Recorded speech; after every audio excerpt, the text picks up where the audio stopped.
प्रदेशच्या जंगलात एक सुंदर अशा चंपा हरणीताई राहत होत्या.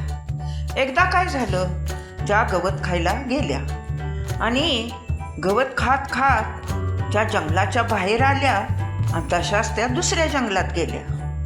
खाण्याच्या नादात त्यांच्या लक्षात आले नाही. त्या दुसऱ्या जंगलात गेल्यावर मग त्यांच्या लक्षात आलं, अरे आपण गवत खात खात कधी दुसऱ्या जंगलात पोचलो कळलंच नाही आपल्याला. आता नको इथं थांबायला, आपल्या जंगलात गेलं पाहिजे असे म्हणून त्या आपल्या जंगलात जायला निघाल्या. पण त्यांना काही केल्या त्यांच्या जंगलात जायला वाट सापडेना. त्यांनी बराच प्रयत्न केला पण त्यांना वाट सापडेना. त्या घाबरल्या. आता काय करू म्हटल्या, मी आता माझ्या जंगलात कशी जाऊ, मला एखादा मित्र सुद्धा नाही. आमच्या जंगलातला एखादा मित्र असता तर त्याने मला आमच्या जंगलात पोच केलं असतं, पण मला मित्रही नाही. काय करू मी आता, त्यांना कळेना. मग त्या विचार करत एका झाडाखाली थांबल्या. आता आपल्या जंगलात कसे जायचे, काय करायचे हाच विचार त्यांच्या डोक्यात चालू होता. तेवढ्यात काय झालं, त्या जंगलातले गोबी नावाचे ससेभाऊ तिथे आले आणि त्यांनी हरणीला पाहिलं आणि ते म्हणाले, अगं हरणीताई, तू आमच्या जंगलातली दिसत नाहीस, तू कुठून आलीस. मग हरणीने सगळे घडलेले सांगितले. अरे मी दुसऱ्या जंगलातली आहे, वाट चुकून या जंगलात आली आहे. माझ्या जंगलात जायला मला वाट सापडत नाही. काय करू मी, मला मित्रही नाहीत, त्यामुळे मी खूप घाबरलेले आहे. तेव्हा गोबी ससे भाऊ काय म्हणाले, अगं हरणीताई घाबरू नको, मी या जंगलातलाच आहे, माझे नाव गोबी आहे. पण मी जंगलाच्या बाहेर एक मोठं झाड आहे आणि त्या झाडाच्या तळाशी एक सुंदर अशी ढोली आहे. त्या ढोलीत माझं घर आहे, तिथे मी राहतो. मलाही मित्र नाहीत ग. अरे पण ससे भाऊ, माझ्या जंगलात जायला मला वाट दाखवशील का.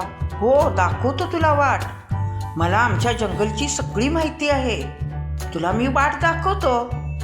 पण एक माझं काम करायचं. काय रे ससे भाऊ, काय काम करायचं तुझं. हे बघ, तू माझ्याशी मैत्री करायची, मलाही कोण मित्र नाही. ठीक आहे, पण मला माझ्या जंगलची वाट दाखव. ठीक आहे, दाखवतो तुला वाट, तोपर्यंत तुला आमचं हे जंगल फिरवून आणतो. असे म्हणून ससेभाऊनी चंपा हरणीताईला सगळे जंगल फिरवून दाखवले. खूप सुंदर जंगल होते ते. हिरवीगार झाडे, गवत, फळांची झाडे, भरपूर संपन्न असं जंगल होतं ते. मग शेवटी ससेभाऊनी हरणीला सांगितले, अगं ते सुंदर सरोवर मोठं आहे, त्याच्याकडेने सगळी फळांची झाडे आहेत, गवताची कुरणेही आहेत. तिथे जाऊन तू फळे आणि गवत पोटभर खा, सरोवराचे पाणी पे, विश्रांती घे, मग तुला मी जंगलात सोडतो तुझ्या. ठीक आहे, तोपर्यंत मी सरोवरात जाते, कडेचं गवत खाते, फळे खाते, पाणी पिते, तोपर्यंत तू या झाडाखाली विश्रांती घे, मग मला सोड. ठीक आहे. मग हरणीताई सरोवराच्या काठावर गेल्या. तिथले त्यांनी गवत खाऊ लागल्या, फळे खाल्ली, गवत खाल्लं. तर त्या सरोवराच्या काठाच्या वरच्या बाजूला जंगलचे राजे क्रूरसिंग महाराज होते, त्यांची गुहा होती. त्यांनी गुहेतनं हरणीला पाहिलं. अरे वा, आता भोजनाची सोय झाली असे ते मनाशी म्हणाले आणि ते ससेभाऊंच्या जवळ आले आणि म्हणाले, अरे गोबी, हरणी कुठे गेली ती. महाराज, ती हरणी आपल्या जंगलातली नाही. मला माहिती आहे आपल्या जंगलातली नाही, पण तू थोड्या वेळानं त्या हरणीला घेऊन माझ्या गुहेत ये. मी शिकार करून त्या हरणीला खाणार आहे. जर नाही हरणीला घेऊन आलास तर मी तुला खाऊन टाकणार. मग ससेभाऊ म्हणाले, ठीक आहे महाराज, मी हरणीला घेऊन येतो, पण तुम्ही मला खाऊ नका. ठीक आहे, तू जर हरणीला आणलीस तर तुला खाणार नाही, लक्षात ठेव.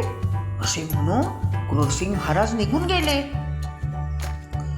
मग थोड्या वेळाने हरणीताई गवत खाऊन आल्या. अरे ससे दादा, चल ना आता मला वाट दाखव.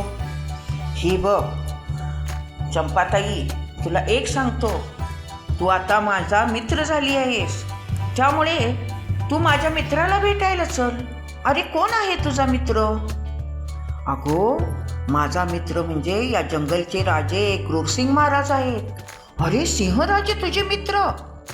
हो ग, आम्ही लहानपणापासून एकमेकांचे खूप जिवलग मित्र आहोत. आम्ही एकत्र खेळत होतो, खात होतो एकत्र, सगळं काही एकत्र होतो. पण आता मी मोठे झालो, वेगळे झालो, त्यामुळे माझ्या मित्राला भेटायला चल. अरे ससे भाऊ, थोड्या वेळापूर्वी तू काय म्हणालास? मला कोणीच मित्र नाही, तू मित्र होशील का? आणि आता सांगतो आहेस क्रूरसिंग महाराज मित्र आहेत म्हणून? तू खोटं बोललास माझ्याशी. अगं नाही ग हरणीताई, त्याचं काय झालं माहिती आहे का? माझे मित्र क्रूरसिंग महाराज आहेत हे कळल्यावर तू घाबरशील, म्हणून मी तुला खोटं खोटं सांगितलं, मला मित्रच नाही. ठीक आहे, चल येते मी. मग हरणी ससे भाऊंच्या बरोबर क्रूरसिंग महाराजांच्या गुहेत गेली. क्रूरसिंग महाराज गुहेच्या दारात बसले होते. ससे भाऊ गेल्यावर काय म्हणाले? महाराज, तुम्ही सांगितल्याप्रमाणे मी काम केले. तेव्हा चंपारणताई मग काय म्हणाल्या? अरे गोबी, काय काम केलंस महाराजांचं? तू काय सांगितलं होतं महाराजांनी तुला? सांग रे. तेवढ्या क्रूरसिंग महाराजांनी चंपा ताईवर झेप घेतली, पण ती चंपाने झेप चुकवली आणि पाठीमागने जाऊन चंपाने आपली शिंगे क्रूरसिंग महाराजाच्या पाठीत खुपसली. क्रूरसिंग महाराज जखमी झाले, वेदनेने तडफडू लागले आणि ते तडपडत तडपडत आपल्या गुहेत निघून गेले. ससे भाऊ पण पळण्याच्या नादात होते. पण चंपारणताई काय म्हणाल्या?